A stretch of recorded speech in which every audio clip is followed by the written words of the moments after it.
It was a great day out at Logan Hospital today. The Broncos brought plenty of smiles. Yes. I'm sure those young ones would have been pleased to see you too, Paddy. I don't know about that. Stay with us. Finance and Fuelcast are next. Plus, would it be nice to have another chance at winning $1 million? The federal government could introduce a new national lottery. And we'll see storms returning to our skies tomorrow, but are they likely to bring much rain? I'll have the details next.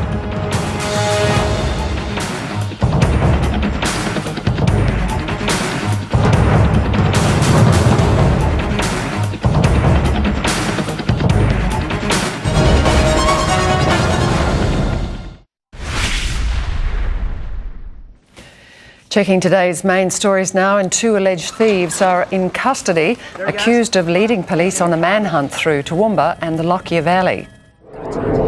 Anti-domestic violence campaigner Rosie Batty is joining a groundswell of contempt for the decision to downgrade Gerard Baden-Clay's murder conviction.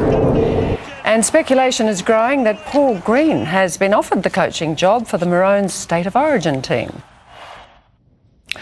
To finance now, and the share market has closed lower, partly due to weaknesses in the banks and Telstra. The AX 200 is down 28 points.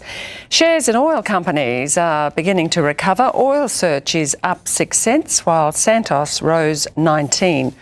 Locally, Flight Centre has fallen 48 cents. JB Hi-Fi rose 19 cents. The Australian dollar is currently buying around 72 US cents. And in Fuelcast, the RACQ says drivers should fill up now before petrol prices rise. And now it's time for the weather. Here's Tony Auden. Thank you, Rod. Hello again. We've seen high cloud thickening across the southeast today, as we can see here. It's a precursor to a weather system that should bring storms tomorrow. Under that thickening cloud, temperatures were still above average today, with north-northeast winds across the region. Ipswich and Logan both reached 33 degrees, a cooler top of 30 on the Sunshine Coast. Onto the satellite, we can see that cloud building over eastern Queensland. It's ahead of a trough and upper trough, which are triggering plenty of storms across New South Wales, western Queensland and up into northern Australia. Overnight storms dropped an impressive 197 millimetres of rain up near Darwin. Otherwise, a high pressure system in the Tasman Sea is pushing humid north to northeast winds onto the southern Queensland coast and keeping conditions hot and muggy. Moving on to the forecast chart, the trough system should move slowly east with plenty of storm activity ahead of it yet again, most of it in northern New South Wales and some of it pushing into southern Queensland. Around the nation tomorrow, Sydney could see an afternoon shower with storms likely inland, a top of 26 degrees there.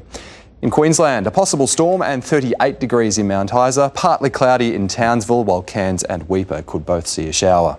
Heading south, storms are possible for Longreach, Roma and Toowoomba in the afternoon, moving towards Gympie more so in the evening. Otherwise dry further north along the coast, 22 up to 30 degrees in Hervey Bay. In the southeast, another hot start to the day before storms take off inland in the afternoon.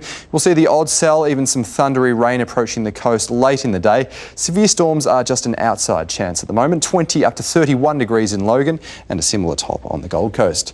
With that late storm activity, falls are not likely to be heavy. We're looking at less than 5 millimetres for the most part, with some small pockets seeing more. 21 up to 29 degrees at Sandgate, 31 in Chermside, increasing to 32 at Oxley. On the water, northerlies at 15 to 20 knots with seas up to a metre inside the bay. So onto the Brisbane forecast now, and a temperature range of 21 to 31 degrees. Tomorrow should start with some patchy cloud, then late in the day our best chance of a shower or storm, a 40% chance of rain all up. Similar on Friday with a possible storm, but temperatures set to skyrocket up to 35 degrees.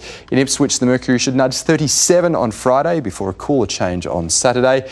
And onto the Gold Coast, that change should move through early on Saturday, so don't be surprised if it's actually cooler than this 32 degree top, back to 29 on Sunday. So there's no need to cancel your weekend plans due to the heat.